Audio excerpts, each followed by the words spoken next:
falo que ateísmo é brega, não é o ateísmo enquanto tal, é a militância ateísta.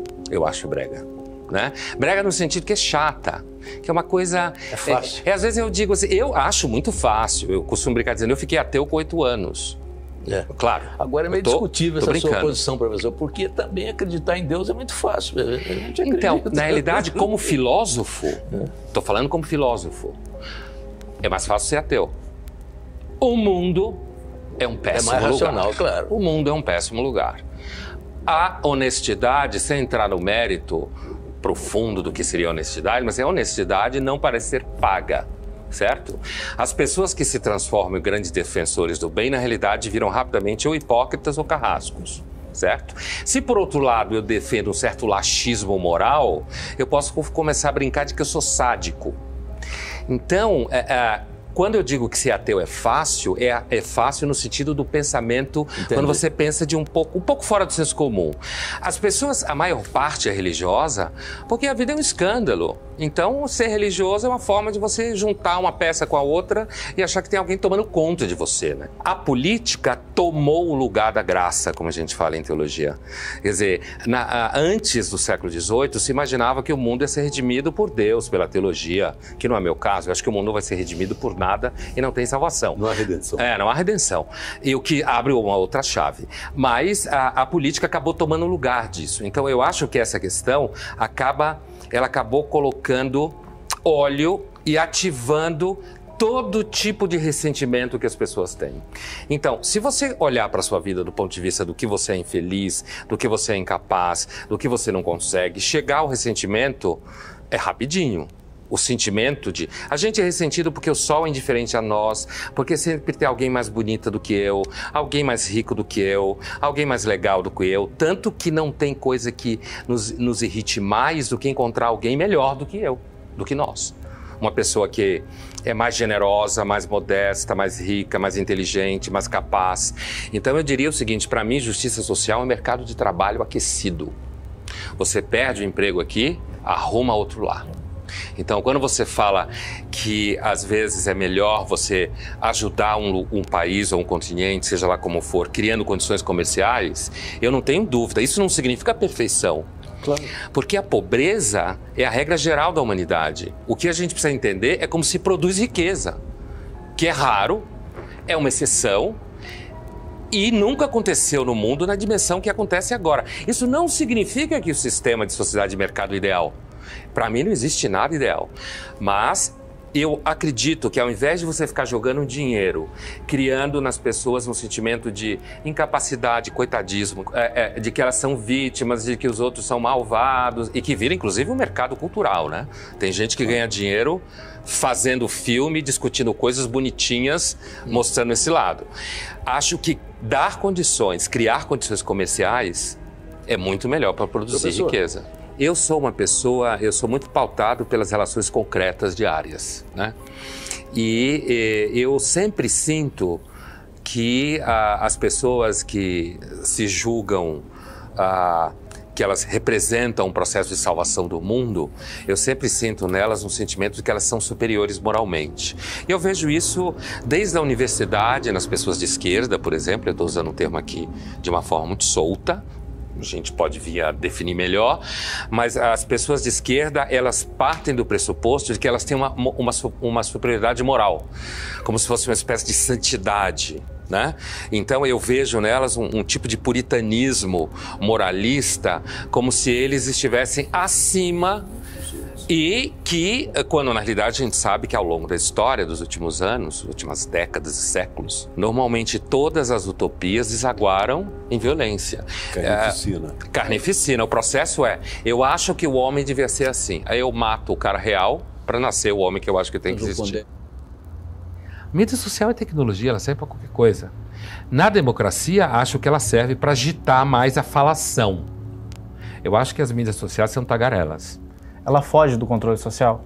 Em alguma medida, sim. Não totalmente. Veja que o Putin agora quer pôr a internet na Rússia sob controle do Estado. Em que sentido? Deu pau, você tira do ar. Isso já acontece na Coreia do Norte. Em alguns lugares. É claro que isso atrapalha a economia. Porque quando você tira as mídias sociais, a internet do ar, você quebra com o comércio.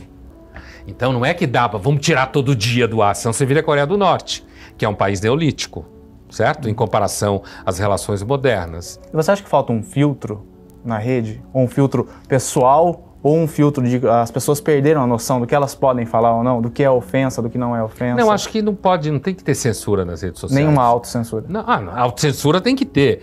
Quer dizer, mas a autocensura é uma coisa muito difícil. Eu falei no sentido do filtro de autocensura. Esse filtro de autocensura, sim. Mas é que uma pessoa que fica muito ativa nas redes sociais é porque ela não tem muita vida. Né? Porque senão ela não estava o tempo inteiro lá. Então, assim, a menos que você seja um profissional e que o seu trabalho é nas redes sociais, não é isso que eu estou falando. Mas se você é uma pessoa que faz X na vida de profissão e o resto do tempo você está nas redes sociais, você não tem vida. Né? Assim, no sentido de que aí a tendência de que você vire um cara rancoroso, violento e que aquilo dali para você é a coisa mais importante do mundo, as discussões que você entra mais importantes do mundo, não é provável que você vai ter uma autocensura. Narcísico, né? As redes sociais é uma plataforma de narcisismo, né? Você reforça o que você pensa, é higiênico com relação ao outro, o outro na realidade não tem chance de infernizar a vida. Qualquer coisa você vai lá e você exclui a pessoa. Você exclui e você acaba tendo uma ilusão de importância muito grande, né? Na realidade, aquele filósofo Adam Smith, do século XVIII, que é, na realidade, um dos grandes idealizadores da sociedade de mercado, capitalista, como falam os marxistas, ele já aponta no século XVIII um risco na medida em que você produzisse riqueza. E quando eu falo riqueza, eu não estou falando Bolsa Prada, eu estou falando riqueza, ciência, tecnologia, conforto, urbanização, riqueza, desenvolvimento da humanidade.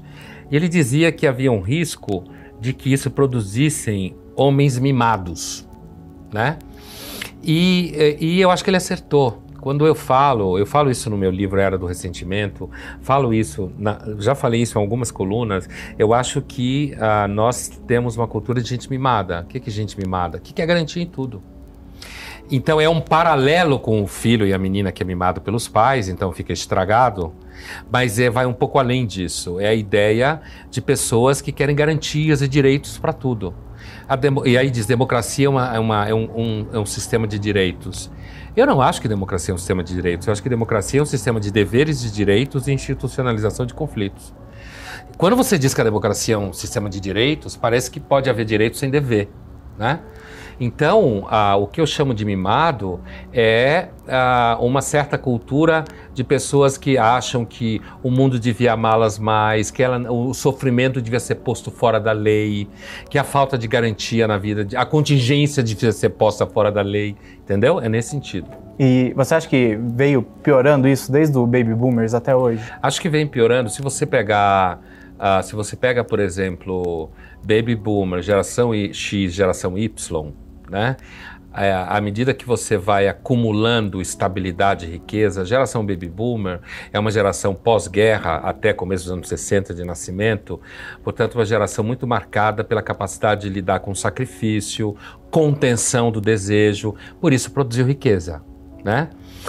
Quando você chega já na geração X, a geração X já é chamada de Mid-Generation, ou Generation Me, ou seja, ela já tem uma maior atenção em si mesma. Quando você chega na geração Y, por exemplo, um Y é dito, por exemplo, que ele fala, o trabalho para mim tem que fazer sentido. Eu também acho que o trabalho... feliz. Eu também acho que o trabalho tem que fazer feliz e eu fiz essa escolha na vida. Mas isso depende de certas ferramentas que estão em jogo. Uma certa grana, dinheiro, garantias, família, certo? Você dá sorte, inclusive. E então, se você está falando de alguém que vem de classe D, não existe para ele o trabalho tem que me deixar feliz. Então, esse caráter mimado tem aumentado, sim. E aumentado não porque você é jovem, e todo jovem é mimado, não isso. Tem aumentado porque tem aumentado o quanto de garantias e riquezas da vida. Se você tiver, como a Europa, a geração Y da Europa está em pânico, porque na Europa eles são Y porque o Estado paga, aqui no Brasil porque o pai paga, né?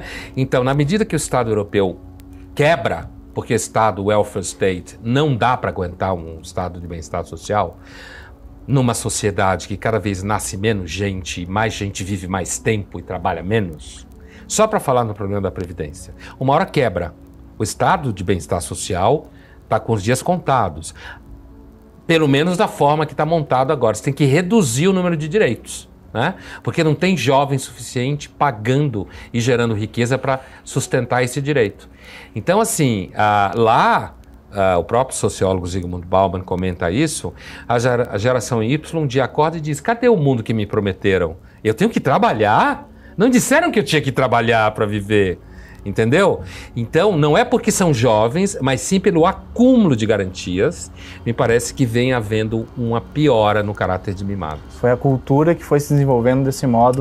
Não é porque você é mais jovem, então é mais mimado, mas porque são gerações que vêm acumulando mais riqueza. Então, você vai produzindo uma cultura de gente que só quer direitos. E com essa alteração do bem-estar social, você acha que vai mudar esse quadro? Vai ter um impacto muito grande? Eu acho que na Europa tem um impacto grande. Tendo. Já está tendo, porque você descobre que tem que trabalhar.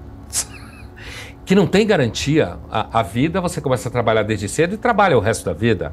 Você poder, por exemplo, ter uma garantia de não ter que trabalhar até 200 anos, sei lá, é muito bom.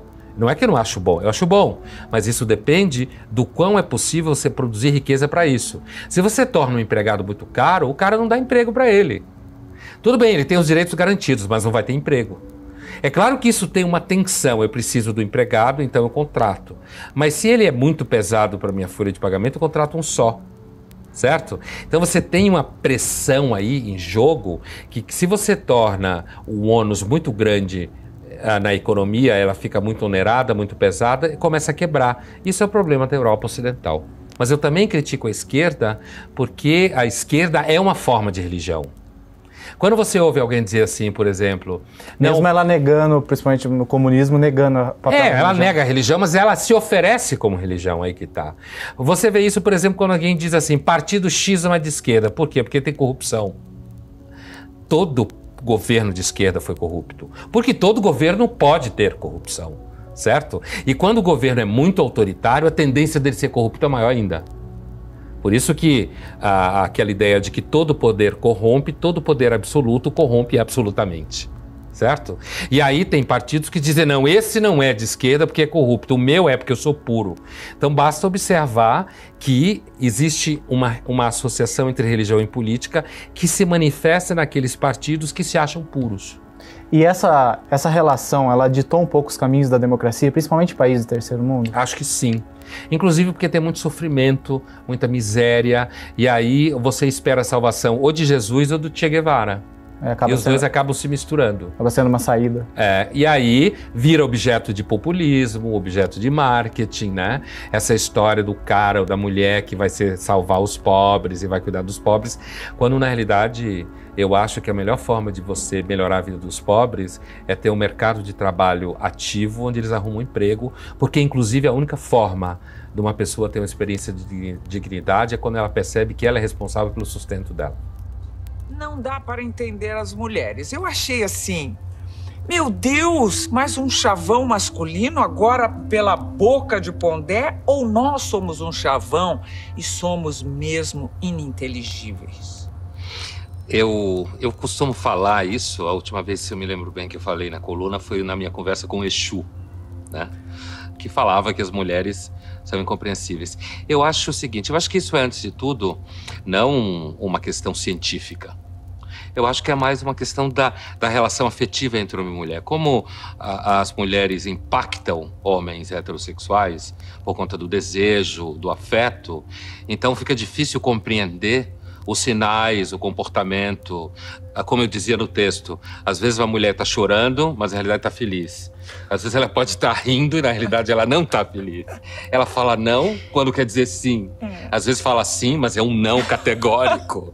E você fica do lado de cá querendo ler esses sinais. Mas eu acho que isso é cativante ou é cansativo? Eu acho que isso, quando isso está envolvido com desejo, afeto, isso é cativante. Sedução é cativante. Agora, se isso estiver num cenário de extenuante trabalho cotidiano e estresse, isso pode virar uma frente de trabalho.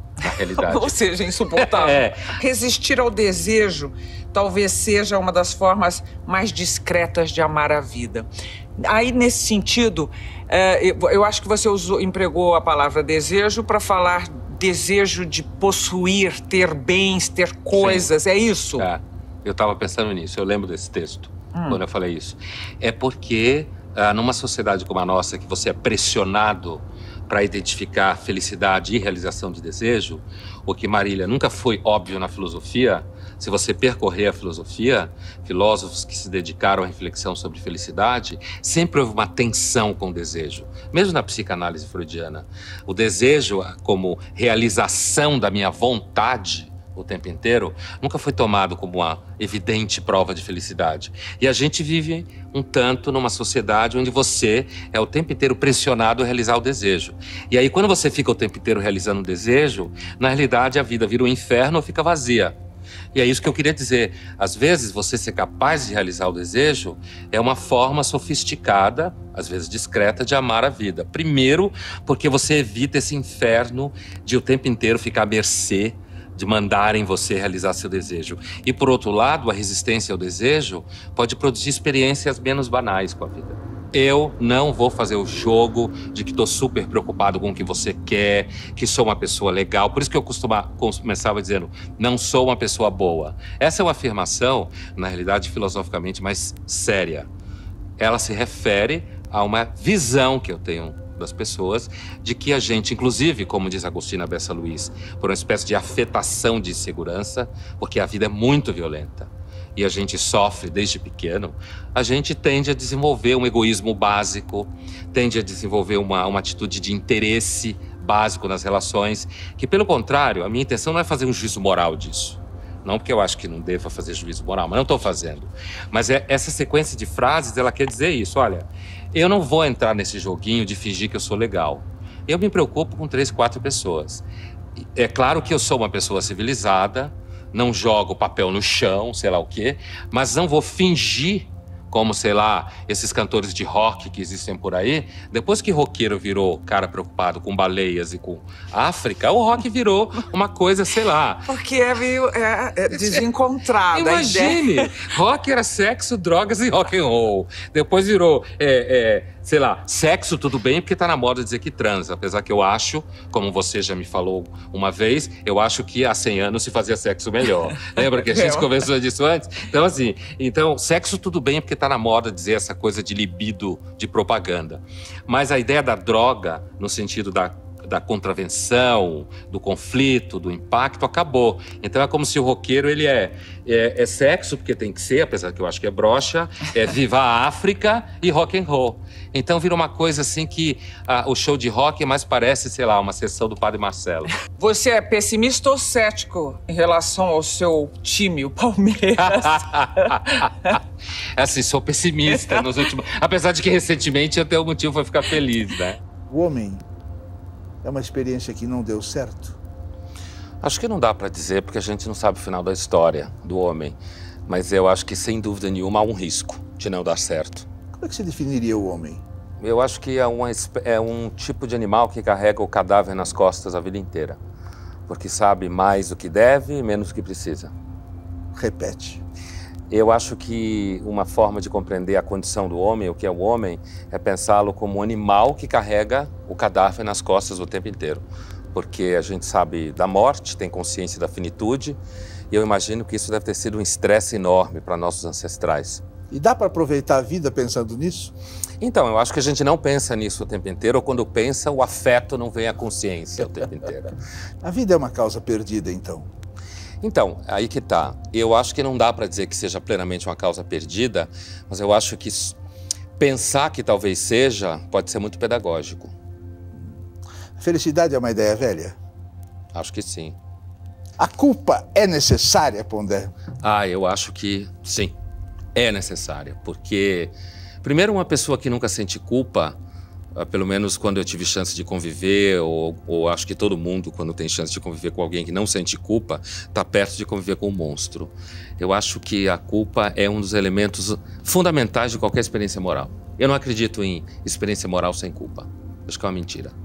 Jornalista tem ética?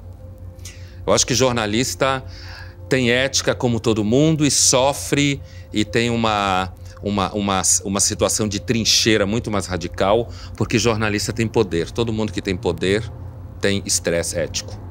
E nesse sentido, eu não acho que o jornalista não tem ética. Isso sem entrar numa discussão sobre ética, hein? Porque se a gente for definir ética aqui, talvez a gente produza mais 5 definições, do ponto de vista da história da filosofia.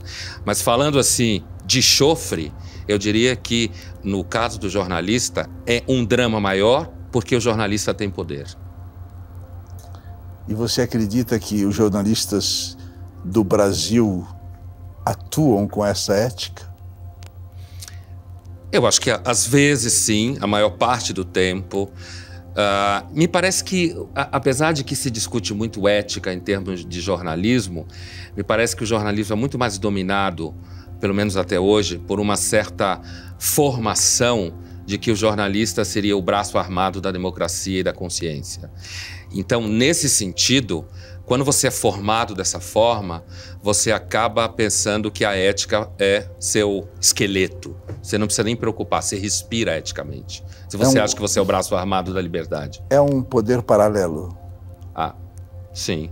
Às vezes nem tão paralelo, sim. Então, eu acho que o politicamente correto, sim, ele hoje é ensinado já em escola, é discutido em sala de aula, no sentido de dizer que o homem, qualquer manifestação masculina significa uma manifestação de um troglodita, o que não é verdade. Agora, eu acho que os caras têm medo mesmo. Eu acho não, eu vejo isso, inclusive entre meninos mais jovens, tipo universidade, assim, 18, 19, 20 anos, medo de ser mal interpretado, medo de taxar de machista. Isso, inclusive, essas pessoas que me taxam de machista e outras pessoas, que é uma bobagem, eu chamo no livro de chatinhas e chatinhos. Né? Chatinhas e chatinhos. É porque hoje existe um fenômeno pior do que as chatinhas radicais ideológicas, são os chatinhos. São os caras que, por exemplo, querem usar saia para provar que é sensível. E eu tenho a impressão que esses caras, na realidade, eles querem uma permissão para subir na mesa quando aparece uma barata. ou para jogar a namorada na frente do ladrão. Porque, na realidade, todo mundo tem medo. Né? Homem, mulher, homem tem medo, sempre teve. E é difícil você, o tempo inteiro, ter coragem, assumir as coisas. Agora, o que eu critico no livro é os caras que querem transformar isso num manifesto político. Aguente firme, é difícil mesmo. Nunca foi fácil, desde a pré-história. Agora, não queira dizer que a sociedade é culpada porque você... Se aparecer um ladrão e você não tomar a frente, você é frouxo mesmo. Saquei. Né?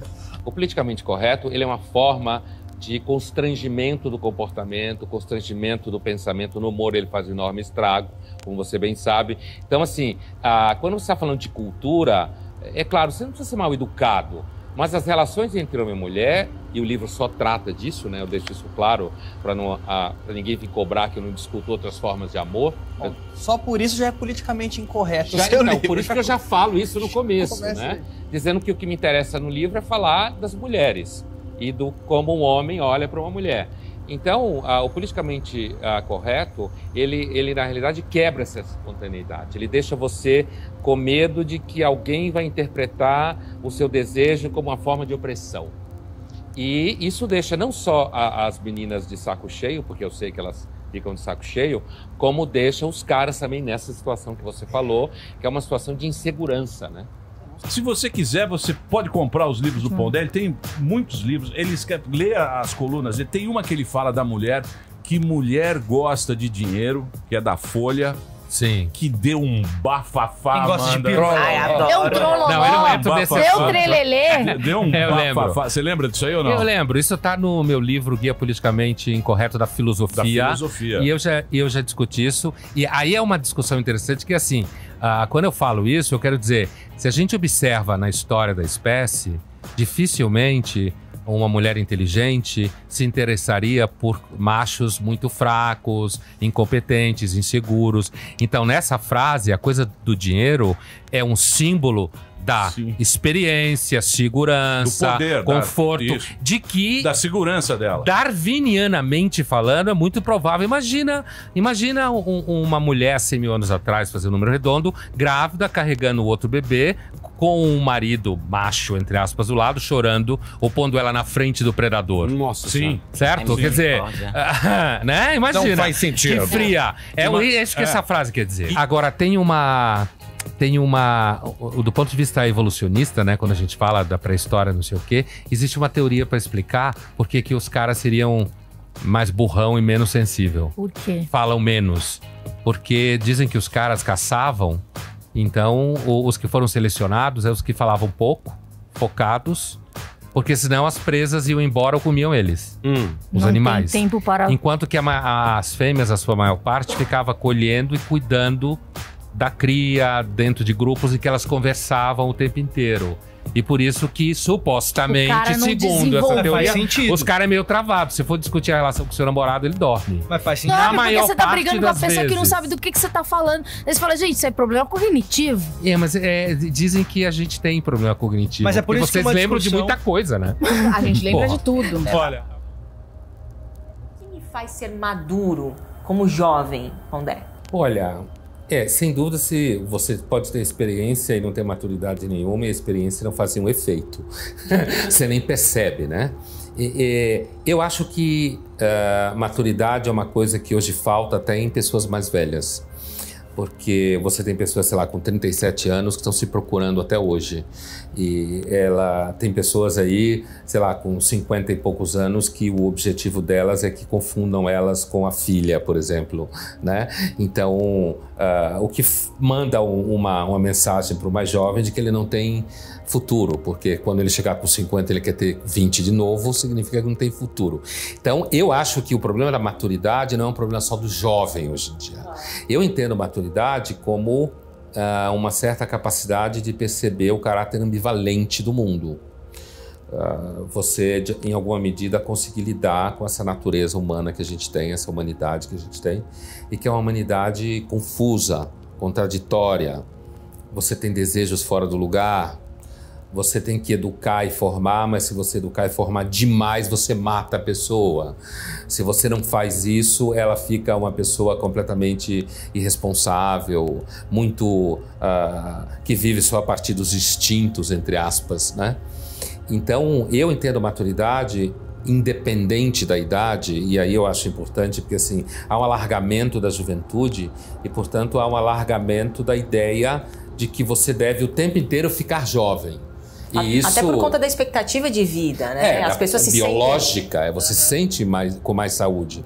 E isso, muitas vezes, é muito ruim para o jovem biológico, né? Para alguém que tem 18 anos e o pai tem, sei lá, 52 e a mãe tem 51 e eles dois querem ser irresponsáveis como... O jovem, eu acho que ele... uma das tragédias do mundo contemporâneo é a ideia de que é o problema de que os adultos não gostam de exercer autoridade.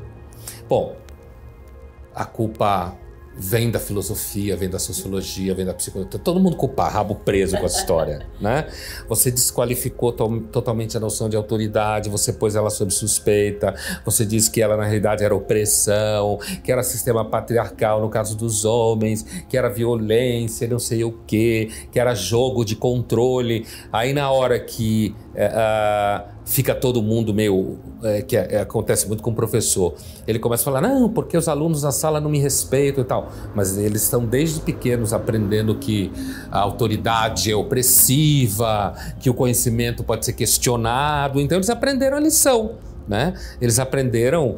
Foram moldados a aprenderam esse a ideia de que não tem que respeitar ninguém, não precisa respeitar coisa nenhuma. Apesar que normalmente isso está a serviço de você não ter que enfrentar responsabilidade, né? E aí tanto para o adulto como para o mais jovem. A melhor coisa do mundo é você, melhor entre aspas, estou sendo irônico, a melhor coisa do mundo é você ter 55 anos e viver... sei lá, surfando o tempo inteiro, aproveitando ser responsável pelos filhos, entendeu? Então, acho que há tua pergunta sobre maturidade, acho que é uma grande crise de amadurecimento. E essa crise de amadurecimento não é só do jovem, Né? Eu acho que é uma crise de amadurecimento da própria condição pós-moderna, contemporânea, que acha que a vida tem que ser uma espécie de férias contínua, prazer o tempo inteiro, falta de responsabilidade. Eu tenho direito a ter direitos. Não existe melhor forma da pessoa aprender a noção de dignidade do que quando ela é responsável pelo que ela gasta e pelo que ela ganha. Né? Dinheiro nunca é só dinheiro, dinheiro é muito mais que dinheiro. Claro. Então, uma das coisas que dinheiro é quando você ganha seu dinheiro, você aprende como o mundo funciona. Né? Assim, você aprende que dinheiro acaba. Na realidade, você só pensa em dinheiro quando ele acaba.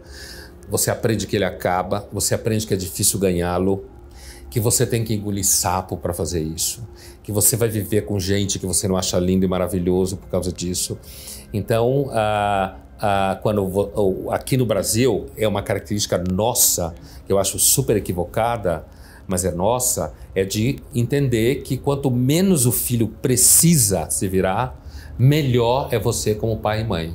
Então, e aí quando você começa o discurso nas escolinhas aí de segundo grau e tal, hoje não se fala mais segundo grau, né? Mas toda hora muda o nome, escola nível médio, ensino fundamental, médio. Você começa a falar para ele que ele tem que mudar o mundo, mas ele nunca aprendeu a arrumar o quarto. Ou seja, quer mudar o mundo, não sabe arrumar o próprio quarto. Mas às vezes ele não foi nem estimulado a arrumar o quarto, porque tinha empregada em casa, ou tinha a mãe que arrumava o quarto. Então, eu acredito, quando eu estava falando de dinheiro, eu queria dizer o seguinte, eu acho que tudo da ordem do que a gente chama de filosofia de ética e moral, que filosofia é a mesma coisa na origem, tudo da ordem da ética ou da moral, que é da ordem do comportamento, uma coisa que a gente aprende assim, é uma ciência prática. Não adianta você fazer uma pessoa decorar a tabela de virtudes do Aristóteles, certo? Generosidade, justiça, coragem, não adianta. Você só aprende isso na prática. Como você só aprende ser uma pessoa corajosa quando ela está em risco. Você só aprende se ela é generosa quando ela é capaz de dividir o que ela tem. Você só aprende se ela é responsável pelo lugar onde ela vive, se ela de fato ajuda em lavar a louça. E aí tem uma coisa, às vezes, para o mais jovem, para a criança, inclusive para os jovens em geral, que é um problema, é porque uma das melhores formas de você criar uma dissonância numa pessoa, ela crescer com pessoas que falam uma coisa e fazem outra. Incoerência, isso incomoda. Isso, na realidade, não funciona, porque a nossa tendência do ponto de vista do comportamento é repetir comportamento e não ideia. Olha aí. Entendeu? Digamos, uma certa arrogância dos mais jovens em relação ao mercado de trabalho advém do fato de que a sociedade de mercado tem uma vocação natural a eliminar o que é mais velho. Ela tem uma vocação natural, porque cada vez mais que se torna necessário um conjunto de ferramentas para você conseguir competir, e esse conjunto de ferramentas significa a capacidade, por exemplo, de aprender novas formas de uso de mídias sociais. Só estou dando um exemplo que é clichê, tá? Ou de mexer com celulares, ou seja lá o que for. Cada vez que um segmento de mercado precisa desse tipo de ferramenta, é natural que seja colocado a ideia de que o veterano está ultrapassado, porque não sabe fazer isso na mesma velocidade que o mais jovem faz, porque já cresceu mexendo com isso. Então foi se tornando, não porque ele nasceu sabendo, mas porque ele foi mexendo com isso, foi se tornando muito mais orgânico. Toda vez que a gente tenta fazer um mundo perfeito, a gente cria novos problemas. E quanto mais essa perfeição é total, pior é o problema que a gente cria. É mais totalitário ainda. Por isso, eu não acredito em ninguém que queira me salvar. A afirmação, o que ela quer dizer é o seguinte: eu desconfio de todo mundo que se acha santo. E com isso eu não estou dizendo que legal é ser sádico. Esse é o oposto simétrico ao que eu estou falando. Que é uma espécie assim, eu quero ser libidinoso. Isso eu acho isso papo de idiota. Não, a vida é uma questão de libido. Eu também acho isso uma conversa mole.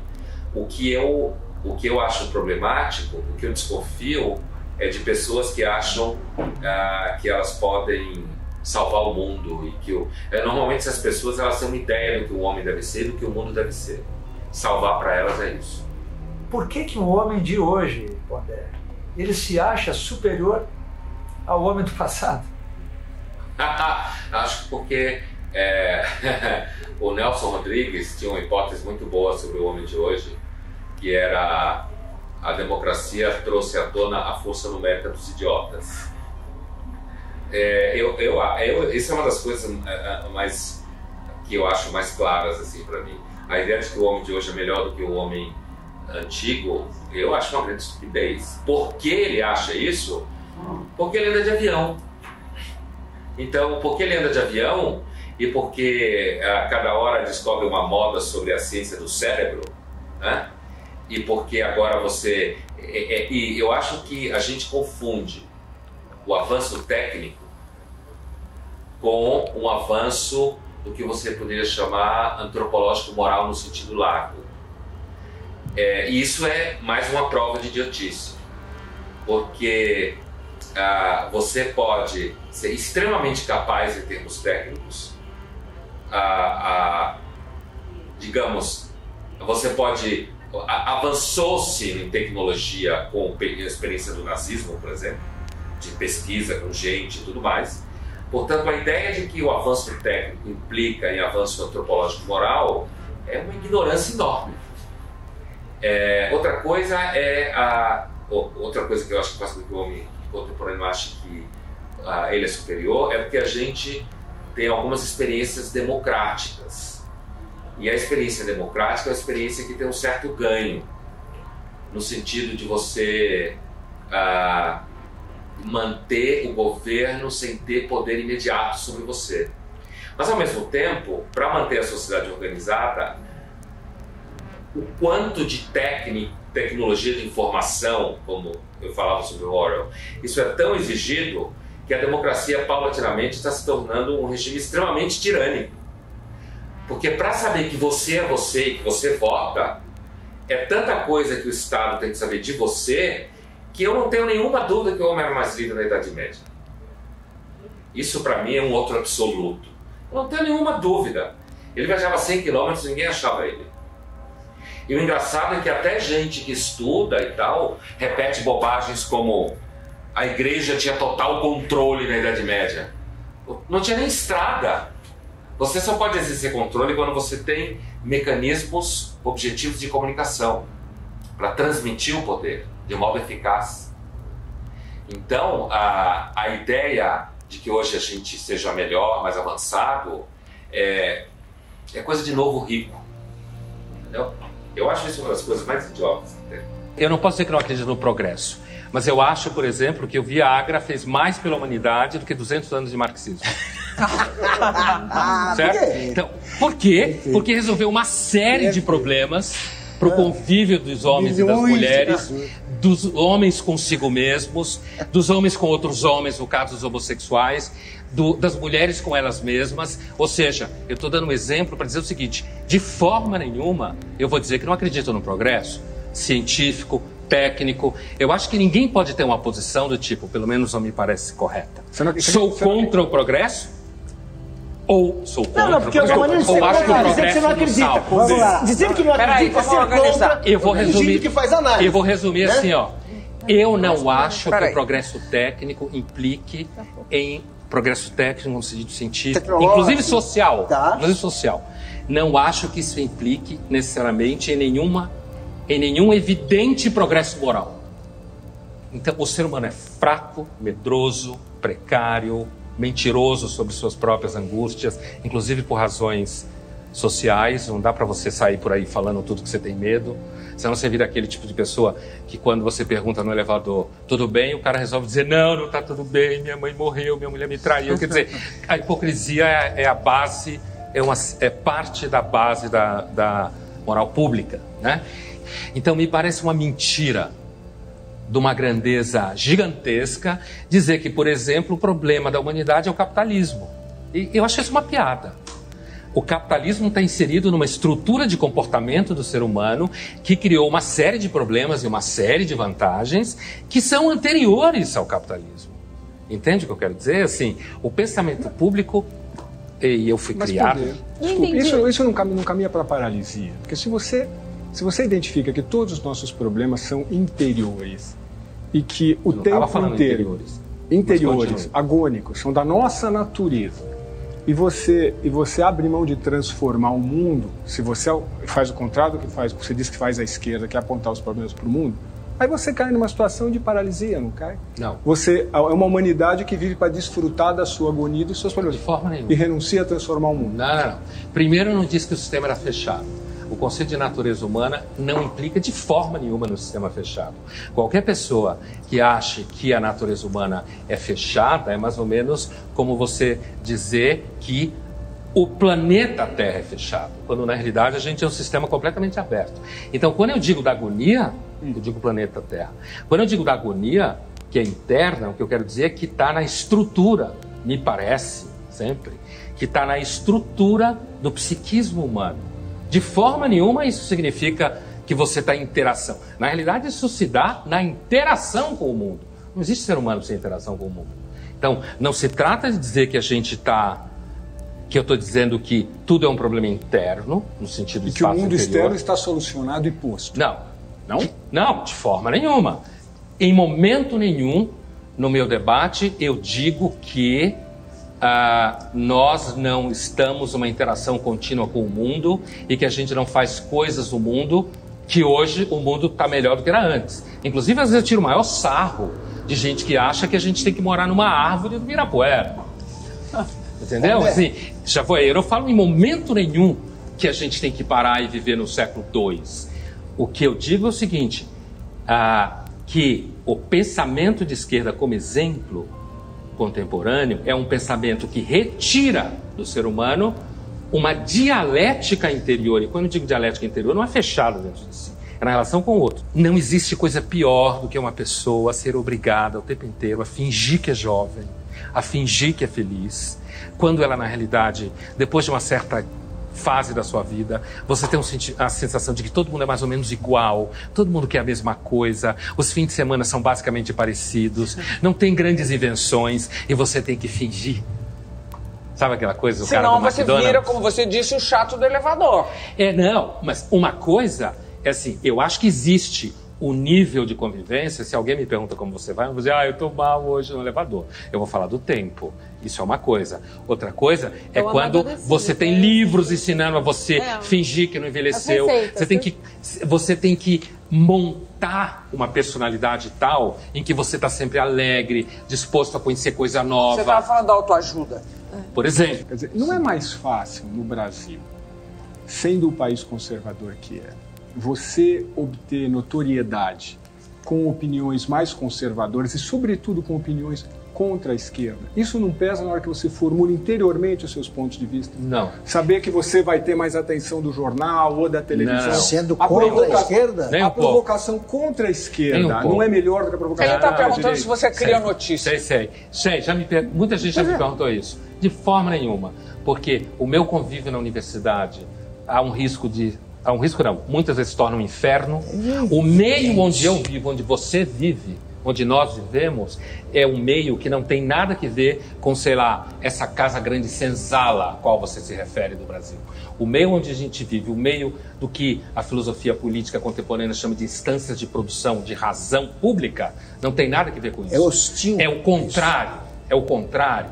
A chance de você poder criticar determinadas coisas estando ou na mídia ou na academia é o contrário do que você falou. Há uma tendência quase que hegemônica, as pessoas não gostarem de você, atrapalharem sua vida acadêmica cotidiana, criar problema com seus alunos.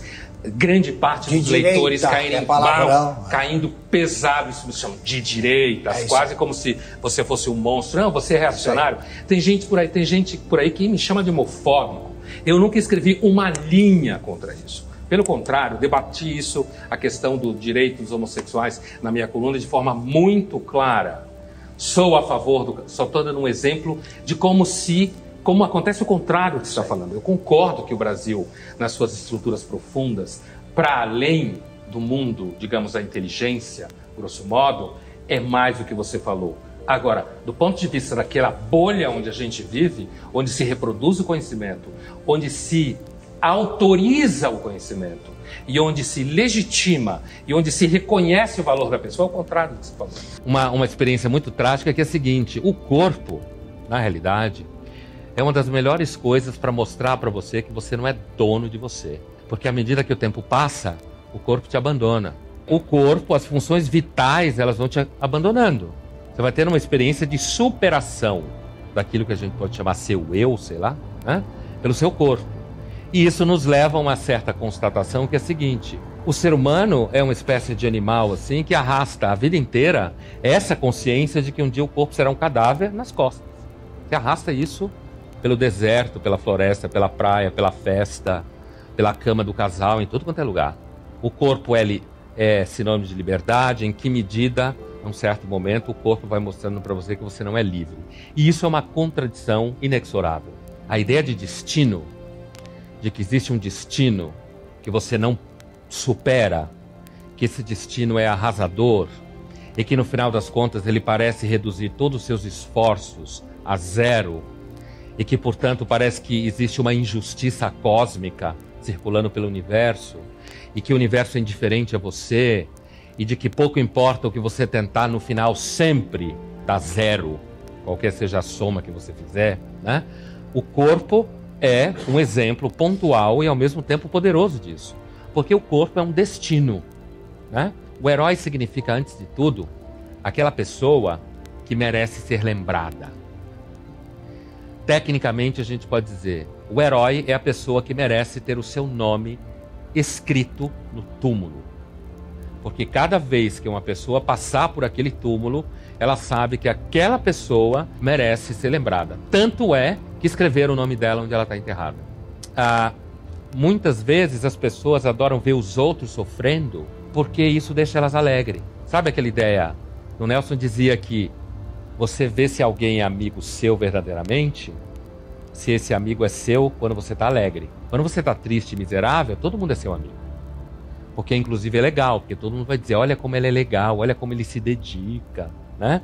O amigo está sofrendo tanto, ele está indo lá todo dia, tomando conta dele todo dia. E aí é claro que o Nelson está dizendo é o seguinte, olha, tem um ganho secundário nessa história. Todo mundo te acha o máximo, além daquele ganho mais miserável que é o seguinte, ainda bem que é ela que está passando por isso e não eu. Cada vez que eu vejo isso, eu volto para casa mais feliz. Não adianta ter utopias com relação, abrir mão das utopias com relação ao mundo, da história, seja lá o que for. São as utopias com relação a si mesmo, que pode ser as piores utopias no sentido de produzir fantasmas, né? E de produzir em você, não coragem, mas inveja. Que é bem diferente de coragem, né? Produzir em você inveja. E não há nada que nos irrite mais, muitas vezes, do que ver alguém que passa por situações terríveis e consegue, no final das contas, sair da situação.